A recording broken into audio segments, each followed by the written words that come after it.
Lindsey is stuck in the middle of her relationship with Ben and his passion for the Boston Red Sox.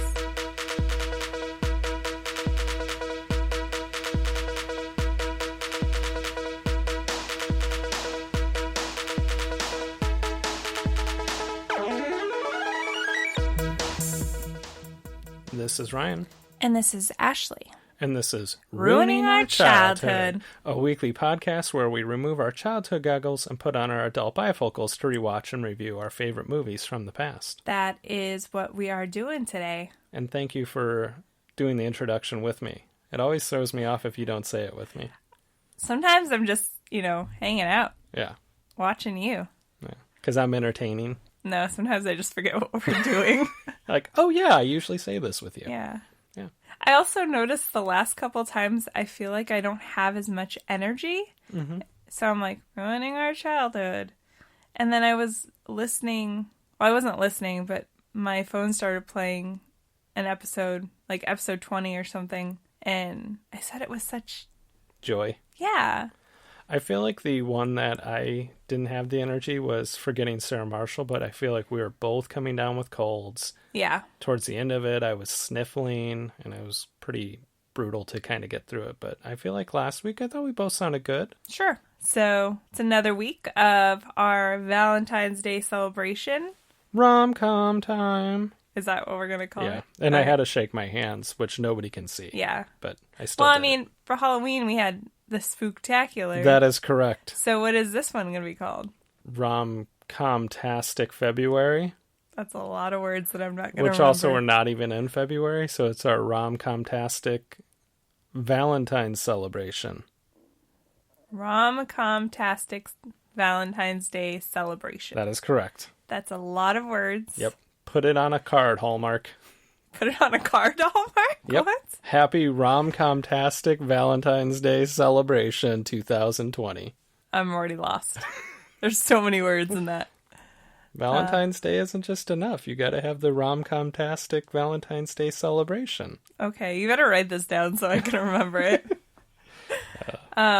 This week, we are doing the 2005 classic Fever Pitch, which I guess if you count out of the movies that we picked for this, whatever you just called it. RomCom-tastic Valentine's Day celebration. Yes.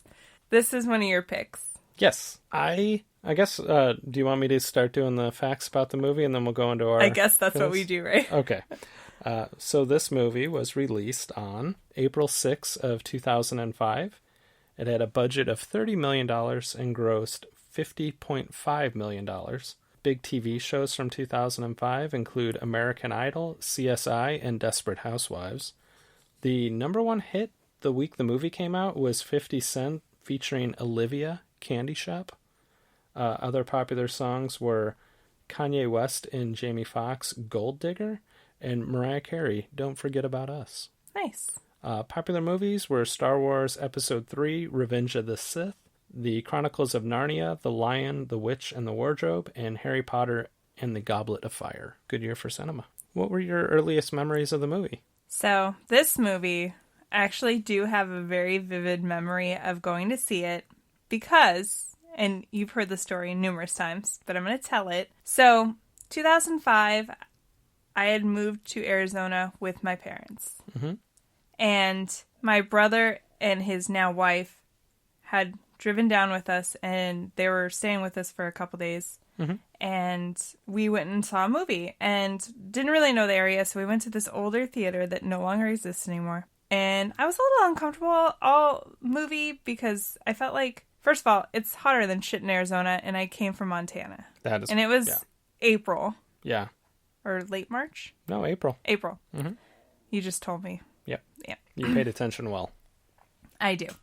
And we're sitting in the theater, was wearing shorts. After the movie, I enjoyed the movie, got up, and I had sat in somebody else's pee. And if you're thinking, how didn't you notice that? I have no clue.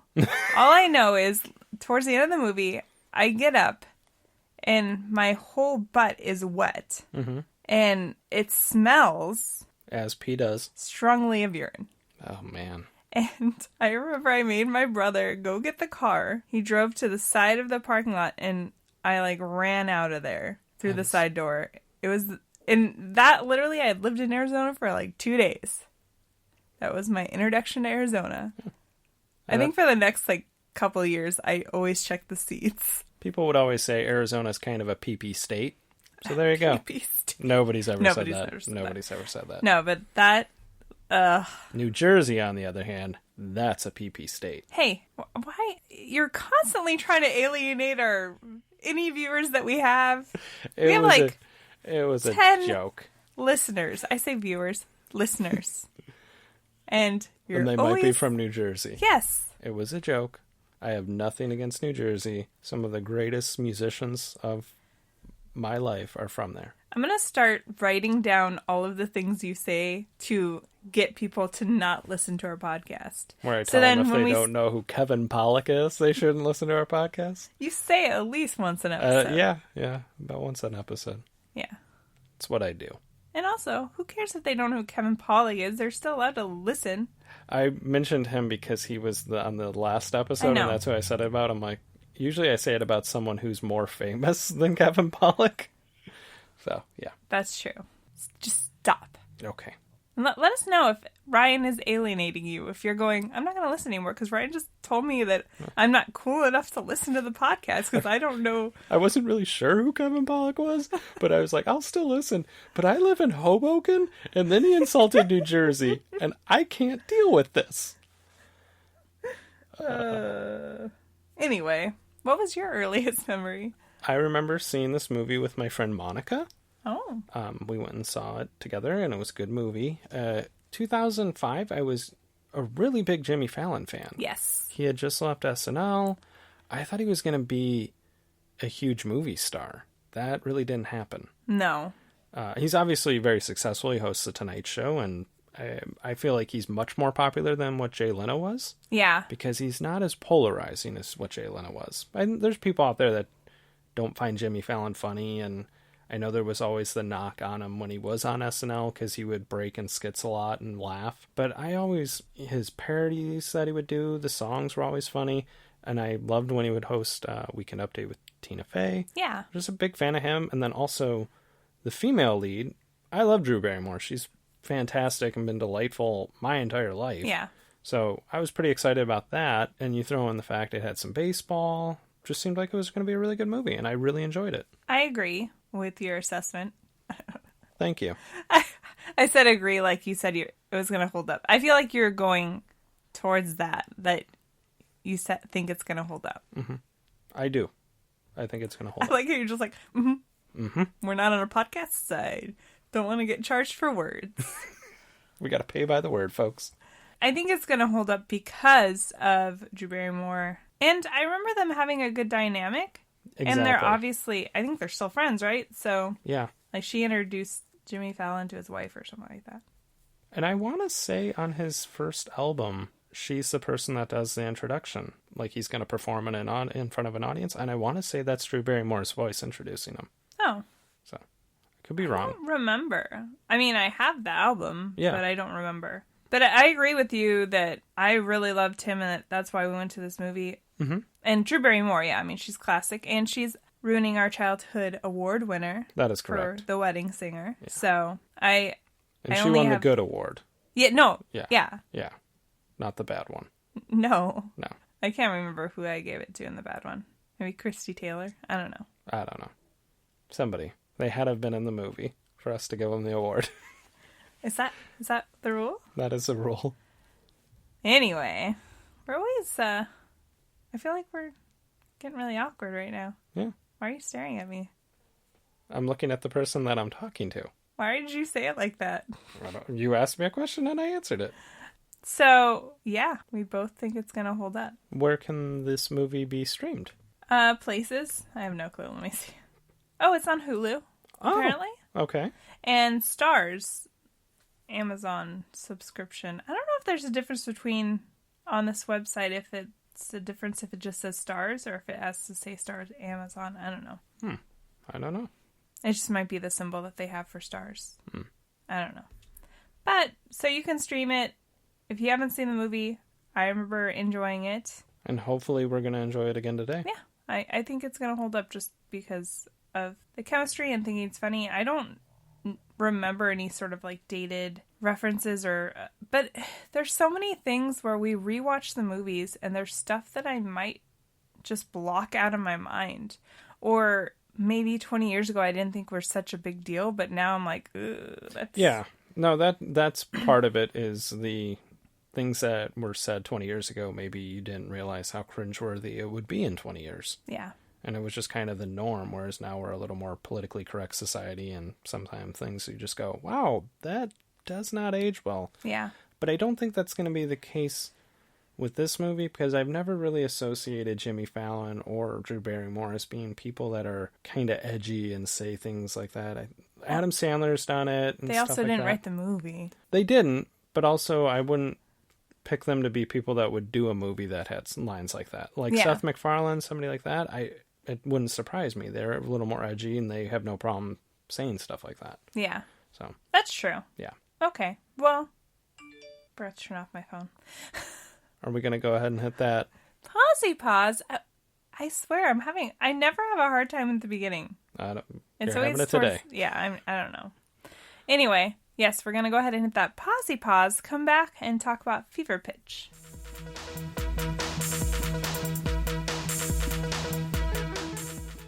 We just finished watching the movie Fever Pitch, and we're going to go ahead and break down our movie with our categories. Like we always do. And our first category is Well Hello There, where we talk about any cameos of famous or recognizable actors or actresses that we forgot were in the movie. And there was some, but not as many as I would have hoped. Yeah, I agree. The first one I noticed was Ione Skye, who played Molly, one of Lindsey's friend, and Lindsey is Drew Barrymore's character. And Ione Skye is in one of my favorite movies of all time, Say Anything. Yes. And that's pretty much all I know her from. She's been in a bunch of other things, but... That's the main one I think people would recognize her from. The first one I noticed was Lenny Clark. He plays Ben's Uncle Carl. Mm-hmm. He, I believe, is a stand-up comedian, and I remember him being on Rescue Me with Dennis Leary. Oh, okay. And also, Colin Quinn used to have a show that would be on after The Daily Show. I forget what the name of it was, but it was essentially like kind of a politically incorrect show where he hosted and they would have 4 comedians. And Lenny Clark was on quite a bit. All the time. Yeah, him and... He looked familiar, he's been a character actor in some movies. Yeah. Probably some Farley movies for all I know. Exactly. And they like to use the same people. Well, and I think he's also real life very good friends with Dennis Leary, so he'll pop up in a lot of the stuff that he does. Oh, okay. Yeah. Nice. My next one was another one of Lindsay's friends, because she has a group of 3 girlfriends that dispense terrible advice to her. Is Marissa Jarrett Winokur. And she's just been in a bunch of TV shows, bit parts, but actually she played Tracy Turnblad in the Hairspray Broadway. Oh, no kidding. Yeah. So... She did look familiar, and I could not place her. But yeah, I mean, she's been in a lot of TV shows, just like one episode here, one episode there. But... yeah, that makes a lot of sense then. Yeah. The next one I recognized, because I honestly did not recognize her friends. For me was the person that played Kevin, which was Willie Garrison. Oh, yes. And he was, I believe, on Sex and the City, and I remember him from the movie Out Cold. Yes. Mm-hmm. So that's what, yeah. But he's just like a character actor, comedian. Yeah. He's in a lot of things. I primarily remember him from Sex and the City. Mm-hmm. And I think he's in White Collar, or he was. I don't think that show's on anymore. I don't think it is, but yeah, okay. What's my next one? Oh, another one of her friends is Katie Strickland, and the only thing I really remember her from was Private Practice. Oh, okay. So, and with, she was on Kate quite Walsh? she was on quite a few episodes of that, and she played Robin on this movie in Fever Pitch. Gotcha.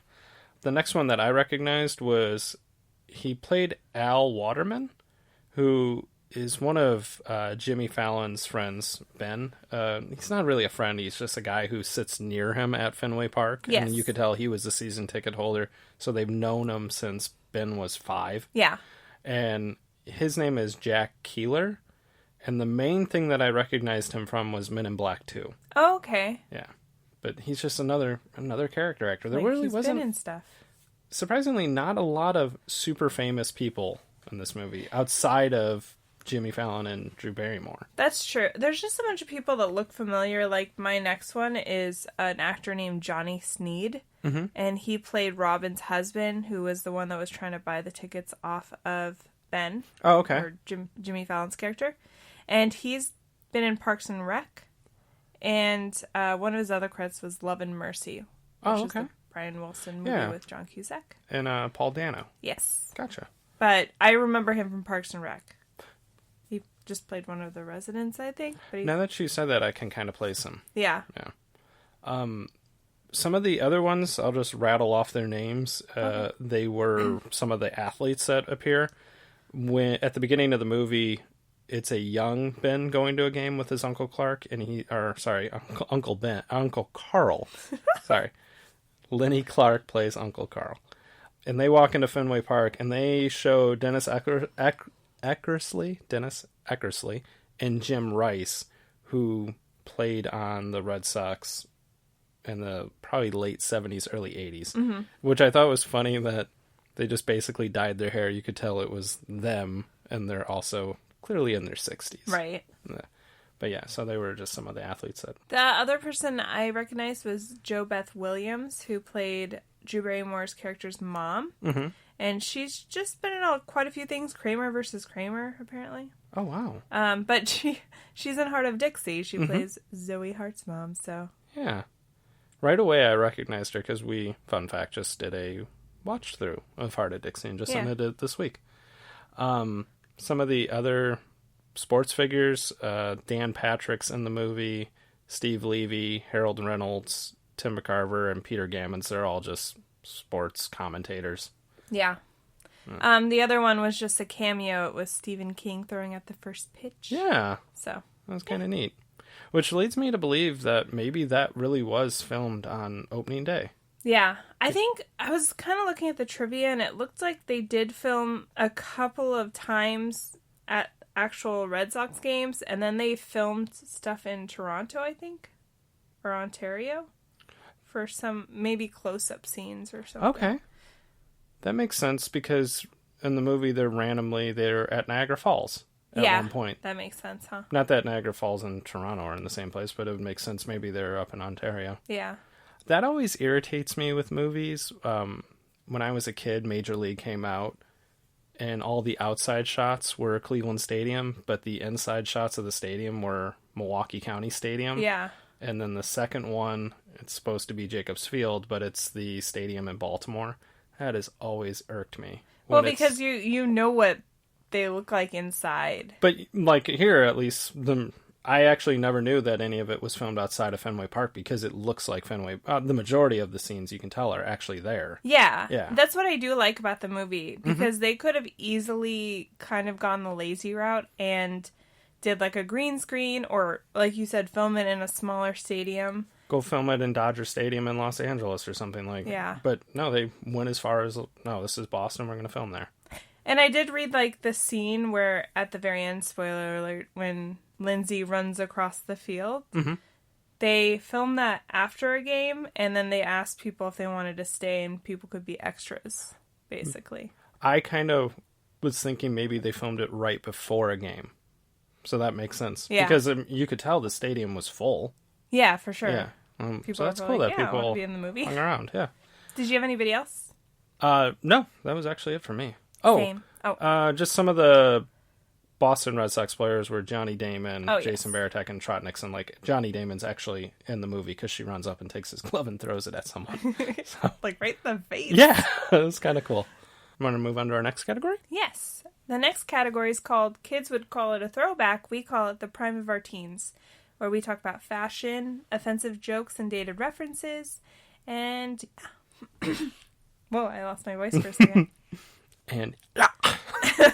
The fashion choices, I do have to say that for a movie that's 15 years old, I didn't think the fashion could look dated. Yeah. And it looks incredibly dated to me.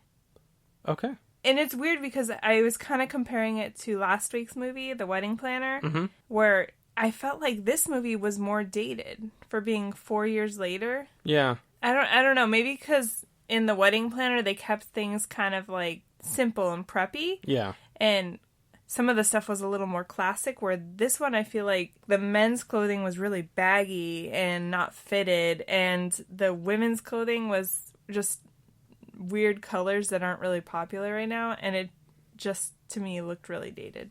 I agree with like, specifically Jimmy Fallon's wardrobe. It was very of the times. Yes. But I felt what really irritated me was his hair. Yes. It was very shaggy looking. Oily. Oily. It was not what you... Like Jimmy Fallon, we see him on every night on television, and he's very clean cut. But in this, he's just kind of... He's making bank now, though. Yeah, but in this, he's trying to be a little bit of a slub. Or schlub. Not a slub. What's a slub? I don't know. A slummy schlub.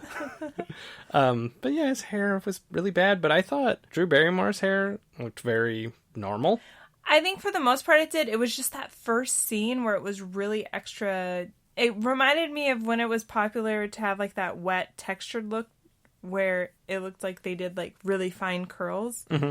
And the side swoopings, it was very of mid 2000s.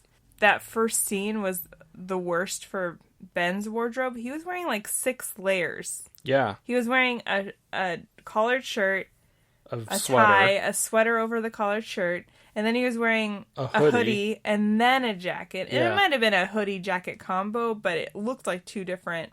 And I was like, that's a lot of layers. A lot. So many layers.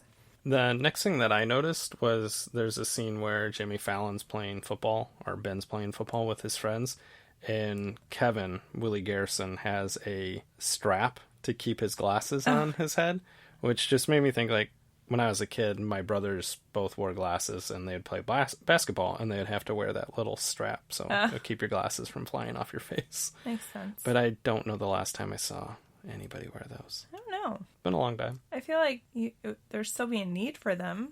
I just feel like more people wear contacts. And even when this movie came out, that was kind of a dated thing, I would say. So I remember my dad having one of those, like, connectors for his sunglasses, and then you could, like... let them hang. Yeah. Yeah. I think that was it for fashion choices. Mm-hmm.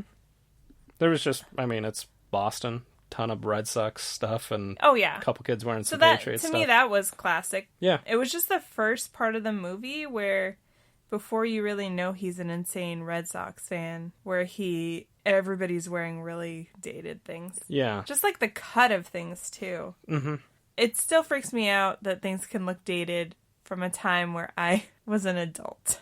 Yeah. Essentially an adult. I mean, I was only 19 when this movie came out, but still. Yeah.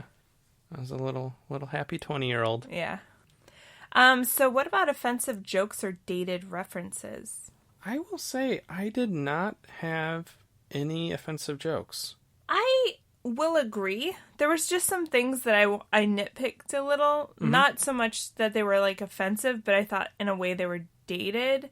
And that was one of the ones is the whole conversation with Lindsey and her friends, and they're talking about Ben, and they're, like, questioning why he is so good and what's wrong with him because he's in his 30s. So why hasn't he... I want to say the one lady... It's my cringiest moment, so I won't say it, but she uses some phrases that I know for sure if it was a man talking about a woman, then they'd be super offensive. But I think even now, I feel like talking about that about anybody is kind of offensive. It's kind of hard. I'm not going to say it because it's my cringiest moment. But I get it. And we will cover it. Yeah. The only couple dated references was Ben does the worm. Yes. At a Gatsby-themed birthday party. Which is awesome. Yeah. And then also they do mention, or they didn't mention it, but Ben rents a couple videos, which is dated technology. Yes, that's very true. But he runs Roadhouse. Yes. Which is, I mean, it's timeless, but it's dated. It is. Yeah. I guess one of the other, dated references, and something they use a lot in rom-coms, especially in the 90s and early 2000s, was just pointing out that several times that Lindsey is 30 and she's doesn't have a serious boyfriend. And I think we've gotten away from that, like, defining yourself just by being in a relationship, and also that if you're a woman and you are not in a relationship by a certain amount of time, then there's something wrong with you. Oh, totally. It was a very big trope in movies. It was always the mother asking the daughter, when are you going to date somebody? Yes. You're 30, you know, but...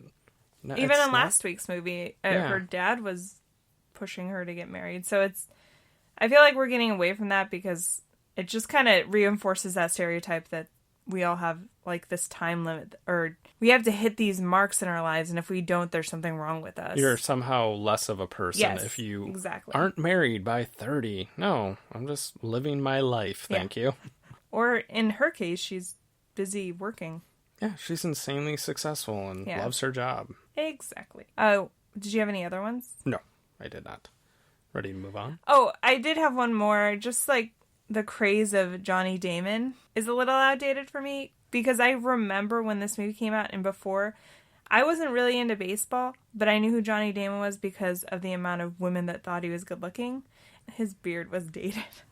The funny thing is, I'm obviously a huge baseball fan. I remember when Johnny Damon first came into the majors, and he was a clean-cut young guy, and I kind of lost track of him. It was the season before this is, I believe, when he grew that beard and his hair out, and I remember it was opening day watching the Red Sox game. It was on, like, ESPN, and I'm watching it with my brother, and he goes, I half expected him to walk in with a stick over his shoulder and everything in a knapsack over him because he looks like a hobo. Aww. But they ran with it, and I remember the Johnny is my homeboy t-shirts, and he was, I would say it's a guy who turned having a look such as long hair and a beard into a marketing scheme, and he got a huge contract out of it. He was a good player. By no means was he garbage, but he got paid pretty damn well to not be that great of a baseball player. What did he get out of it? Got paid pretty damn well.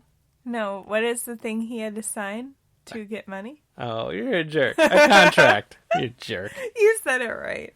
Son of a bitch. You did not say it right the first time. Oh, I said contract? Yeah. He doesn't say his T's, guys. Yeah. One thing I learned about Ryan, he doesn't say his T's at the end of certain words. You don't have to say all the words.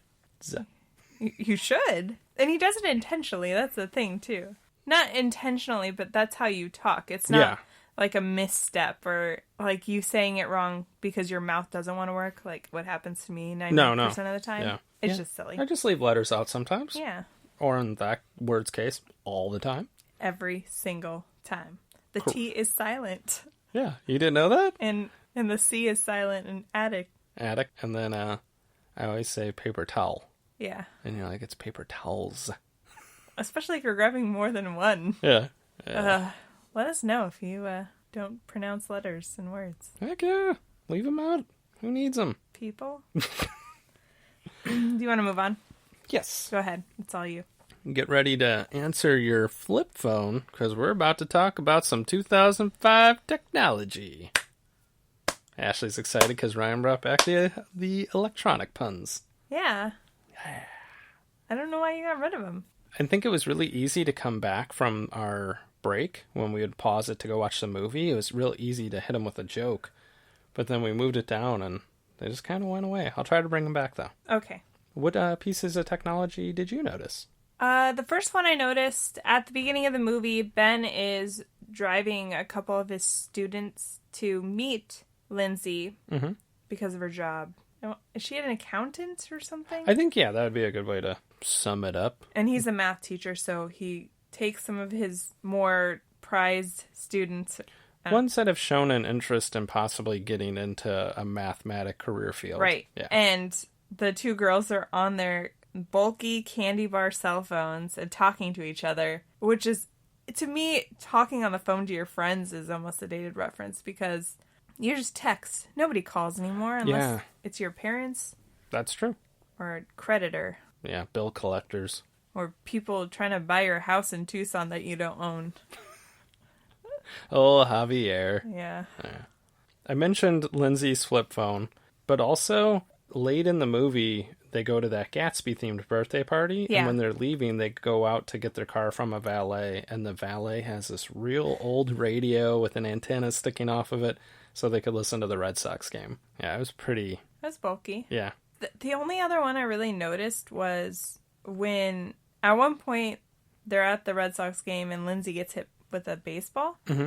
And they're back at her apartment and she's laying in bed and they're watching TV and it does a replay of her getting hit in the face. Mm-hmm. But her TV was so clunky. Yeah. And it was like 2 different colors, the border of the TV. It was silver and black, which to me it just seems really dated. But it was a flat screen, but it still seemed really old and dated and small. Yeah. It was kind of interesting watching this movie because I felt like maybe this was right when technology was kind of shifting, because I noticed in her office she had a flat screen monitor on her computer. It was a little thick, but it wasn't anything atrocious. But then there was still a bulky TV that Ben's sitting there watching a rerun of Bill Buckner's Air in the World Series, and he's watching it on a VCR. It's weird because I feel like that kind of dated technology doesn't look bad, because if you think in the context of he's a single guy living in an apartment by himself, so maybe he can't afford to get a new TV. And I just think, like, everything that had to do with Lindsey, like, her office looked really dated because just the weird motifs where they're trying to be extra modern. Extra modern. But it's, like, 2005 modern, which there's a lot of steel. A lot of steel, a lot of glass. And then a lot of, like, bright red chairs. And then her apartment was the same way. It was, you could tell it, when this movie came out, it was probably the top of the line kitchen design and bathroom design, but just looks so dated. Yeah, it was kind of a industrial modern look that they were trying to go with in her apartment and then also at the office. But yeah, because it was, when he was watching the tape, I was going, well, nowadays people would watch it on YouTube.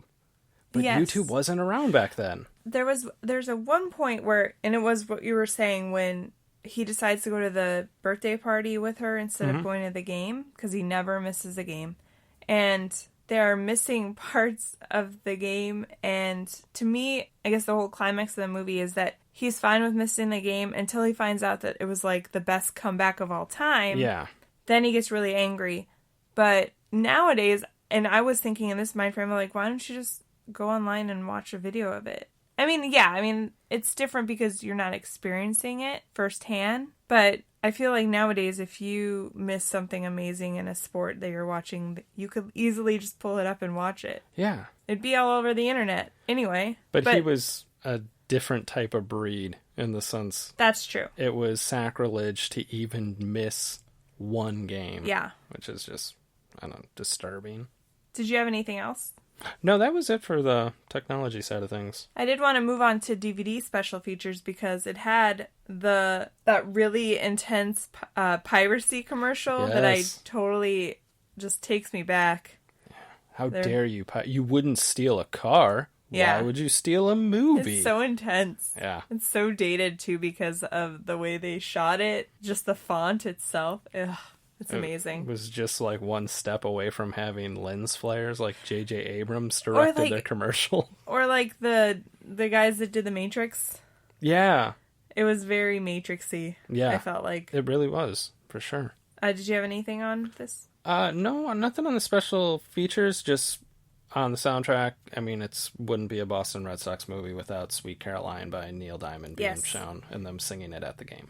And then Dropkick Murphys. Yes. Gotta play that, and Tessie was on there, which is another Boston song, I guess. Yeah. But I will say there wasn't really any songs that dated it. No. Because there wasn't like they weren't playing Candy Shop by 50 Cent. Yeah, there was that song in the very beginning when he's driving with his students and they're like, turn it up, this is my jam. They didn't say jam, and they definitely didn't say bop. Those kids did have some slang when they were talking to their teacher after they were at the field trip. Mm-hmm. And I can't remember any of it. It was just like the whole scene was just a bunch of 2005 slang.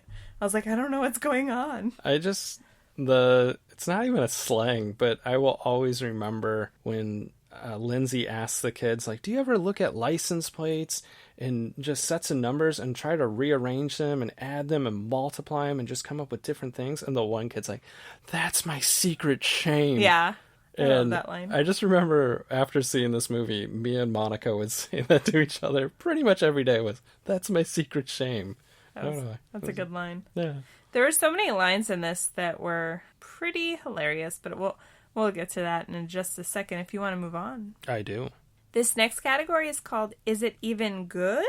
Where we talk about the plot and the plot holes, and we talk about our funniest and cringiest moments of the movie. What about that plot? So it's a movie set in Boston. It's a movie? With a Bostonian who's obsessed with the Red Sox? I don't believe this. No. It is so believable. I was just, again, comparing it to last week's movie because it's fresh in my mind, and how different this movie is in the fact that the plot is relatable, it's honest and believable because they're not really lying to each other in this grand scheme of like they're in other relationships or anything. They're kind of lying to each other about how much one really cares about the Red Sox and the other one doesn't. Yeah. But it just seemed like a real situation that people deal with. This is, how much is too much when your loved one is obsessed with something. And because it was kind of interesting. She's not really familiar with the team, but he takes her to opening day and she wants to learn about the team. So she buys like the book about the Red Sox and kind of embarrasses herself, but she wants to have that connection that he has. Yeah. But then you can see also she's kind of like, dude, this is way too much. Your entire apartment, your dish towels, your shower curtain, everything is Red Sox. Well, I can honestly see how somebody could get a little worn out when it's not your true passion. Yeah. And honestly, at one point, I think there's times where I thought she was a little judgy, but at the end when they do get in that fight because he does miss that one game, she was warranted in her feelings. She was absolutely warranted. I think back to when I was a single guy in my late teens and early 20s. I watched damn near every Indians game and every Cavs game and every Browns game because I didn't have a girlfriend or anything like that. But when you have a significant other, you can't just sit there and watch. Up there in Boston, you're talking 300 sporting events a year. That's true. Because they got the Bruins, too. You can, but not if you want to have a relationship. Unless that person is equally passionate about those things, and I think you're asking way too much of somebody to sit down and watch 162 Red Sox games a year. Like, that's brutal. You can love sports, but I get it. There's plenty of people that do it. Yeah, but no, I agree that there has to be, like, compromise. Yeah, exactly. And at first, obviously, Ben doesn't want to compromise. Not in the least. But also, I feel like Lindsey was overly judgy for a little bit there. Until she realized, like, wait, I really like this guy, and this is the worst thing about him. It could be a lot worse. It was interesting. He was okay with taking other people to the games. He didn't just want to go to every game with her. He still had his friends he was going to take games to. So he didn't expect her to go to all of them. 81 games. But at the same time, I'm like, if she goes to 10 games with you a year, that's 70 times that she's not going to see you for days at a time, too. Well, it was in the speech after she comes back from Paris, where she is trying to reevaluate their relationship a little bit because they had a pregnancy scare. Mm-hmm. And she's just like, I feel like whenever there's a big moment in my life, I have to go run to the fridge to look at the schedule and see, oh, Grandma don't die because Oakland's coming to town. Yeah, so in that, to me, it seems really relatable to somebody that always prioritizes something else over their relationship. Yeah. No, and that was one of the moments where I went, dude, what are you doing? She came up to you and wants to go to Paris for the weekend, and you're like, what? The Yankees are in town. Yeah, you just went to... It's late in the season. You've gone to 70 games, bud. Yeah. Calm down. You can miss a few. And this is coming from a sports fan. Damn straight. Did you have any plot holes? I didn't. I just had some, like, things that irritated me about the movie. Okay. And this is just being a sports fan. They go to opening day and they're playing Texas, and then Ben and Lindsey go get some hot dogs and they're down in the concourse, and you can hear the announcer introducing Rocco Baldelli up to bat, and Rocco Baldelli does not play in Texas. He plays on Tampa Bay. Oh. So it just shows you they probably filmed during multiple games. But yeah, sure. it was like, that's kind of annoying. I didn't notice that. Well, you're not a big Rocco Baldelli fan? No. Okay. I think I had a hard time believing that Lindsey had no idea that the Red Sox had a curse. Or believe that they were cursed. Because I feel like you wouldn't be able to live in Boston without at least hearing somebody reference it. Yes. It's hard for me to believe it. And obviously they don't really talk about whether she grew up in Boston or her parents live a little bit further away. Yeah. But they're obviously Boston Red Sox fans, I think. It seemed like her parents were golf fans more than anything. Yeah. But exactly, she's 30, and this is 2005, so she would have been 11 when they collapse in the World Series. Yeah. Kids would have been talking about that at school. That would have been everywhere. I knew about it, and I was 2. I mean, that's just something I heard because I knew people. My brother played baseball. I had friends in high school that played baseball, so it was just a part of the culture. It's very hard to believe that there's towns that aren't sports towns. Like, I'm not sure that Phoenix is really a sports town. I think they're a basketball town more than anything. Boston is a baseball town. Yes. More than anything. You would know this. Like, I could understand if you might not know something about the Patriots prior to Tom Brady because they weren't that good. But the Red Sox? You know the Red Sox. Right. I agree with you 100%. That is a plot hole. Like, maybe she doesn't know why there's a curse or the specifics of the curse, but the fact that she was just like, do you guys really believe in this curse? Like, are you trying to get stabbed, Lindsey? Are you trying to get stabbed? I like how he was just like, what are you doing? Stop talking, stop talking. Stop talking. Did you have anything else in this category? No, just another thing about like kind of a goof was the beginning of the movie. It says it's Boston, October 2003. Right. And it's just they're kind of doing some B-roll footage of Boston, and it's all landscape shots. Everything is green. It's Massachusetts. It should be. It's going to be beautiful fall. It should be beautiful fall. And my thing is when Ben asked Lindsey to go to opening day with him, they're barbecuing in the park, and you can tell it is either fall or winter. The trees are bare.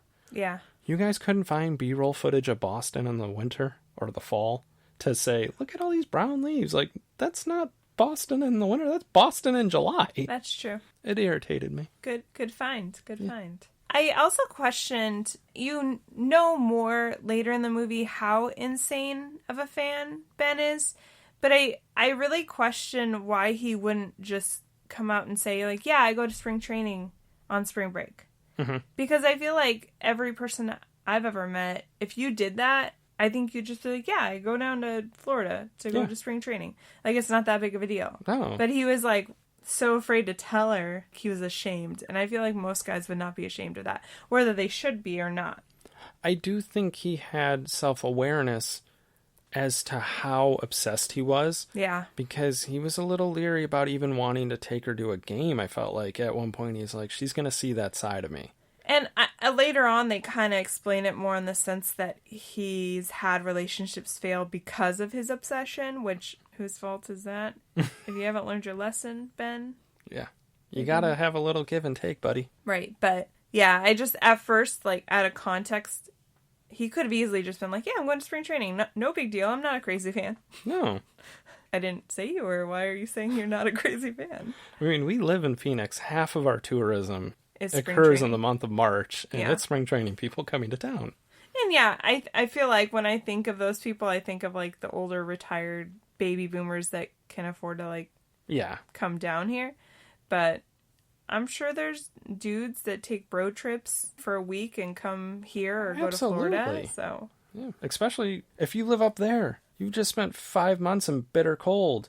Let's go down to Florida or Phoenix and golf and go watch some baseball. I just feel like if you're a dude that does that, then you're not ashamed of it. You're like, yeah, that's what I do. I go down with my bros, have some Bud Lights.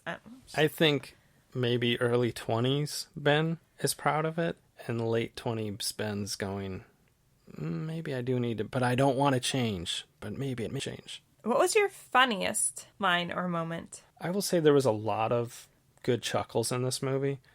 One of the parts that I specifically like is Ben and Lindsey were eating lunch, and Lindsay's on her phone, and she gets off the call, and they're talking, and then the phone rings again, and she's frustrated because it keeps ringing, and he's like, "Oh, I'll take it," and he takes the phone over, and he's like, "Oh, hello? Yeah, no, this is Ben, her pool boy / sex slave," and then he's like, "Okay, yeah, no, okay, no problem. All right, bye." Hangs up, and he's like, "Call your mother." And answer the phone. It was just funny. That one was good.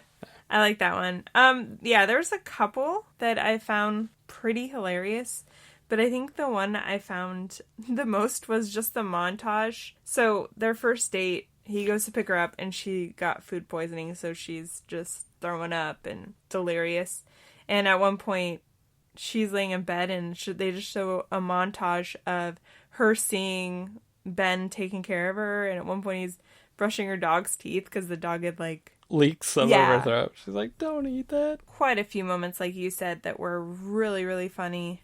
Just a lot of the stuff Jimmy Fallon said seemed so easy and almost like it was improv, but I don't know if it was or not, but it just seemed like when he takes her to the game for the first time and he's introducing her to the guy that's behind him. Al Waterman. Yeah, and he's like, "How you doing, buddy?" "I'm on to dialysis." He's like, "Okay, good." And he's like, "Oh, there you go, buddy." And then when they're trying to educate her on the history, and they're like, "They won the World Series in 1912, 1913, 1915," and he's just like, "Yeah, Al would know. He was there for all of them. He's 136 years old." Yeah. So it was good. Funny. I did like, I think the first scene when he takes the kids to the office, and one of the kids says something kind of wisecracky to Lindsay, and Ben smacks him in the back of the head, and he's like, "Hey, don't do that." She's like, "Are you allowed to hit the kids?" And he was like, "Yeah. Do you want me to hold them so you can take a swipe?" And he grabs the kid's arms. Yeah. I did like also another moment where he's talking to one of his students at baseball practice, and he's complaining about Lindsay wanting him to change and have better priorities, and his student was like, "You have to ask yourself, you love the Red Sox, but did they ever love you back?" And he's like, "Get out of here. Who are you, Dr. Phil?" I'm like, that kid is super wise. Yes, he is. What was your cringiest moment? My cringiest, we kind of talked about him going down to Florida for spring training, which we both said there's no issue with. But he gets on Sports Center, and they're interviewing him, and he's just like, "Ah, ah, ah, ah." And they're like, "Where do you put the Red Sox?" And he's like, "It goes Red Sox, sex, breathing." And I'm like, oh my God. But there's some Red Sox fans that would say that. Yeah. Cringy. So bad. Yeah. My moment was what I said earlier about Lindsay having a little sit down with her girlfriends, and she says, "How has he not been tranquilized and tagged?" Yeah. And that's the moment that I'm thinking, I feel like there was this point in rom-coms where they were like, let's have the girls talk like they're dudes. Yes. And it will be different because usually the girls are just, crying in their pillow, but we'll have them talk like they're dudes. But I still think it's a little offensive to talk about anybody that way. Yeah, they're talking about him like he's a piece of meat. And exactly, that's how guys were allowed to do it. Now we're going to take it and switch it. Yeah. Something that doesn't age well, and it's kind of cringy, is you mentioned Lindsay gets hit in the head with a foul ball, and they make a whole joke out of it. And it's so bad with people getting hit with the foul balls. They have extended the netting all the way to the foul pole starting this year. And I think the majority of the stadiums, because last year and specifically, a little girl got hit in the head and she has permanent brain damage. No. And I remember the guy who hit the ball had an emotional breakdown right then on the field because he saw what happened. And he just, I don't know how he went up and continued it as at bat because he was crying. Right. And that's something I'm like, I was thinking that when that scene happened was like, people have died from that. Yeah. It does not age well. Not. Now you can't even make that joke anymore because there's netting there and the ball's not going to hit anybody. Yeah. Thank God. That would be a plot hole. Yes, a plot hole. Also, the extent of her damage would also be a plot hole. But touche. I agree. Did you have anything else you wanted to talk about? Because I might have a couple. I mentioned it to you when we were watching the movie. There's a player who plays on the Red Sox. His name's Kevin Millar. He was the first baseman.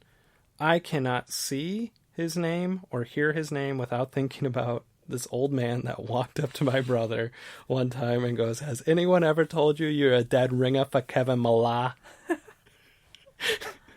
Which I still like to make fun of him about to this day. Your Boston accent is... Thank you. I just made a motion like... That was top notch, right? Yeah. You looked at your hand 3 different times. I made the okay symbol, but... Isn't that like a sign of white supremacy now or something like that? Yeah. So I don't want to make that. Sorry. I don't know when that happened. I don't know. I don't keep up on the supremacy slang or lingo. Yeah, I haven't been to the meetings lately. We are not white supremacists, guys. That was just a joke. And I don't know why I'm laughing. This is making me uncomfortable. Stop talking. Just stop talking. Sorry.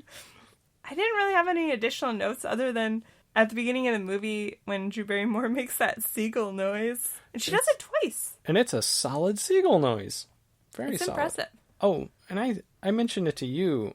I thought it was very interesting that the Red Sox would agree to let Jimmy and Drew onto the field to celebrate with them when they won the World Series, because they were cursed for 86 years, and they had to have planned that and flown Jimmy and Drew and agreed to let them go to the game and go, hey, when we win, you guys are allowed to go out onto the field with us. Which I'm going, you're cursed. I don't know, maybe it was like a more impromptu thing. Maybe they went to the game just because they went to the game and they won and... But the game was in St. Louis.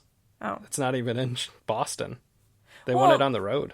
Yeah, I know, but they filmed most of that movie way before that. Yeah, that's true. I would imagine it was a last second, hey, they're going to win the World Series. We should incorporate this in the movie. Yeah, I agree. I totally agree with incorporating it. I'm like, I just think it was interesting that they were okay with making even that negotiation. Yeah, it's interesting. Mm-hmm. Yeah, I'm good. If you want to move on to the awards. Yes, and as you are aware, it is always award season here on Ruining Our Childhood. We give out 2 awards every week. Every week. Give out every work. Every week, the first of which is a valedictorian to the Nicolas Cage Online School of Bad Acting. Whom did you give your award to? So I really liked this cast, and it was primarily Drew and Jimmy. Mm-hmm. And I didn't have any complaints about either of them. I had to give it to one of the side characters because nothing annoys me more than poorly written side characters. And the worst one to me was Robin, the blonde of her friends. Katie Strickland. It had nothing to do with her acting. I think it was more about her character because she was the one that was always giving Lindsey the bad advice or kind of giving her this complex about there was something wrong with her boyfriend before she knew that he was obsessed about the Red Sox. And then when she did find out that was his flaw, per se, she made it worse in the sense that she's like, do you really want to date a guy that's obsessed with the Red Sox?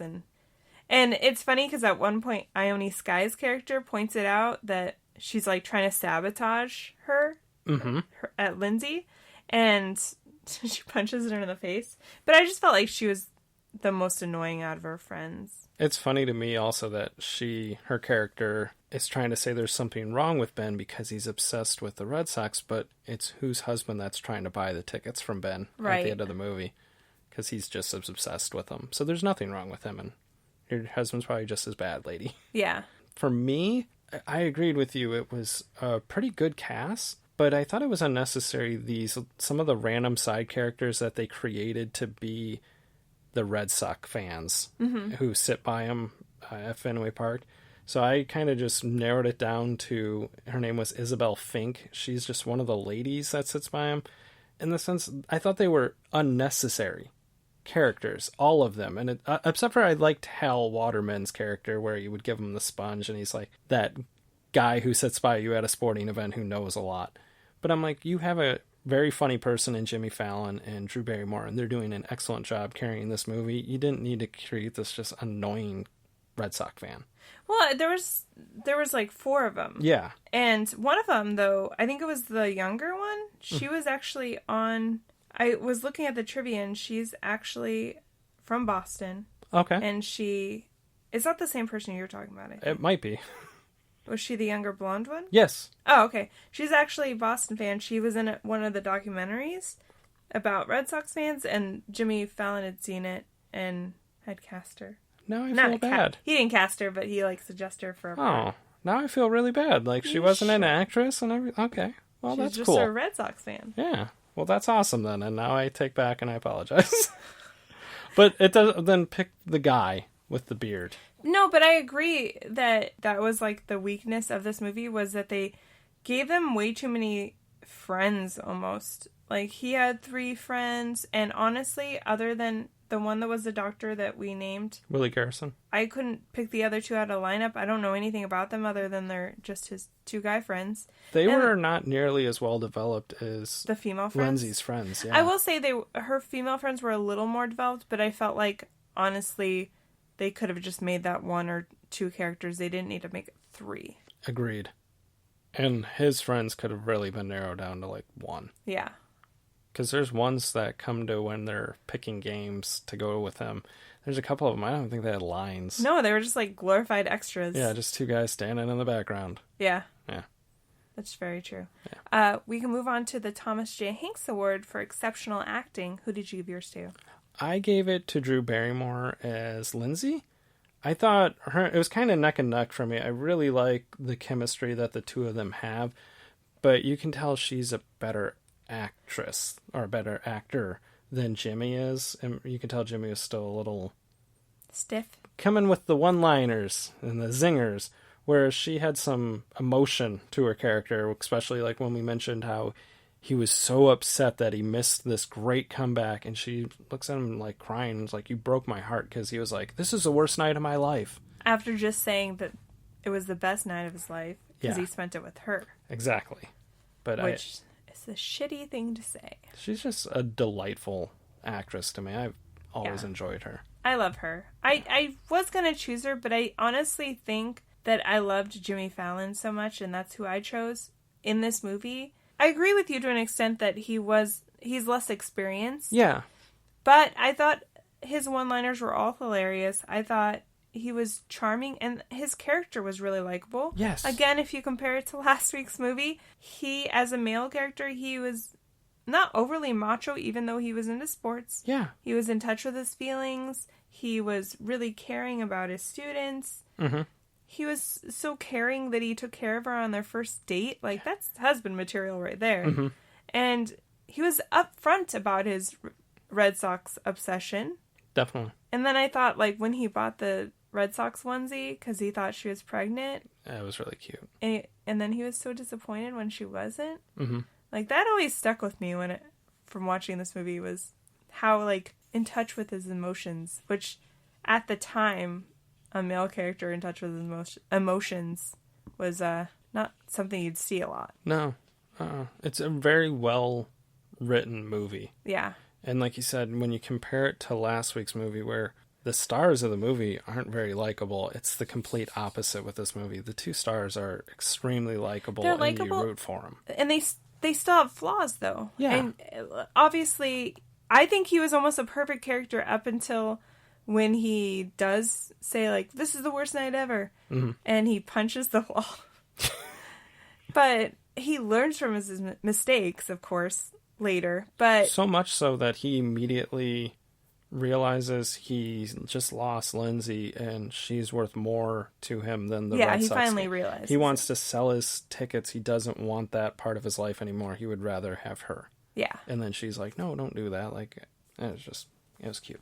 It's like, and I can understand what his obsession came from, because he was just like this lonely little kid and he connected really well. And it brought him a lot of good memories of spending time with his uncle. Definitely. So it's like, I get why he was obsessed. It wasn't like him just trying to be like, I'm a dude and I like baseball. Like, he had a real, like, emotional connection to the game. So compared to last week's movie, these characters were way more likable despite their flaws. Absolutely. So would you say this movie held up to your standards or no? I do. I do think it held up. I think that in a series of rom-coms, I felt like this one had a pretty unique premise. And I know it's a remake. Yeah. And it's based off a Nick Hornby novel. Mm-hmm. But I do think, like, compared to other American rom-coms, that this one seemed real. The situation seemed realistic. And it wasn't too crazy. They weren't lying to each other so much. I mean, I guess they were lying to each other in the sense that he was trying not to make baseball a priority, but it was hard for him not to. Yeah. Because he's done it his whole life. It's really well written. Mm-hmm. It's well acted. It doesn't have a lot of cringe to it. I think I almost kind of forget how much I enjoy the Farrelly brothers' work. And they made this movie. They made Dumb and Dumber. They're really funny. They write good movies. But yeah, it's just a good movie. It's really a fun movie too. I enjoy it. I liked it. Yeah. I did. I think it's a very underrated rom-com too. I don't know that a lot of people saw it, but I figure it would be easy to convince a macho guy to go watch it. It's a comedy, and they're gonna talk about the Red Sox winning the World Series, and it's got Jimmy Fallon, and it's gonna be fun. Whereas it wasn't. Oh, we're gonna go see Richard Gere and Julia Roberts. Yay! You're just putting yourself in a box, man. I'm not in that box. I know. I'm saying though, it would be easy to convince a macho, go Raiders guy to go watch this movie.